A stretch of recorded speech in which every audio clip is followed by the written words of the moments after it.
Les services à la personne touchent à des enjeux économiques et sociétaux de premier plan. Ils procurent un emploi à près de 2 millions de personnes en France.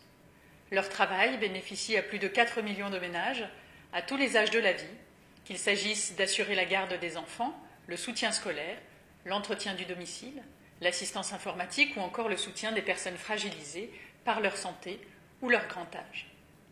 Les services à la personne ont ainsi partie liée avec nos grands équilibres de société. La généralisation de la biactivité au sein des couples, associée à un niveau relativement élevé de fécondité, l'attente de qualité de vie et le désir à tous les âges, par exemple, d'accéder aux outils de communication numérique. Le vieillissement des classes d'âge nombreuses du baby-boom, dont les effets seront particulièrement forts à compter de 2025-2030, avec l'accompagnement du maintien à domicile des personnes dépendantes, pour ne citer que quelques enjeux. Les services à la personne sont de ce fait au cœur des politiques publiques et des réflexions stratégiques des grands acteurs, publics, mutualistes ou privés, financeurs, prescripteurs, assureurs, prestataires ou distributeurs de services. Secteur économique à part entière, le BIP a développé une connaissance fine des services à la personne, par l'observation de filières, les analyses prospectives et l'étude économique d'impact. Concernant l'observation de filières, le BIP réalise depuis 2007 un observatoire économique sur la base d'estimations et d'un modèle de prévision. Le BIP fournit ainsi des chiffres avec 2 années d'avance sur les données consolidées du secteur.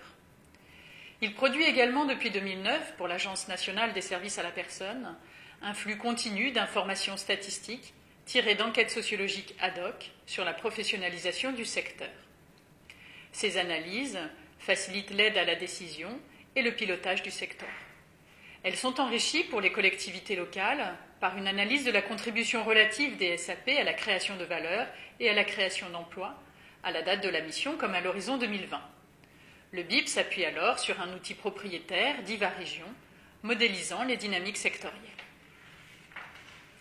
Le BIP a également réalisé des études prospectives sur les innovations en matière de services à la personne et sur la demande potentielle de SAP par type de ménage, à l'échelle nationale, régionale et infrarégionale. Le BIP s'appuie alors sur son modèle migration résidentielle. Nous avons également adapté aux besoins spécifiques du secteur notre modèle de segmentation des ménages, le modèle ménagerie. Enfin, nous avons réalisé plusieurs études de modélisation de coûts afin de simuler l'impact de modifications réglementaires et d'évaluer la complémentarité des financements publics des SAP à court et long terme, horizon 2030.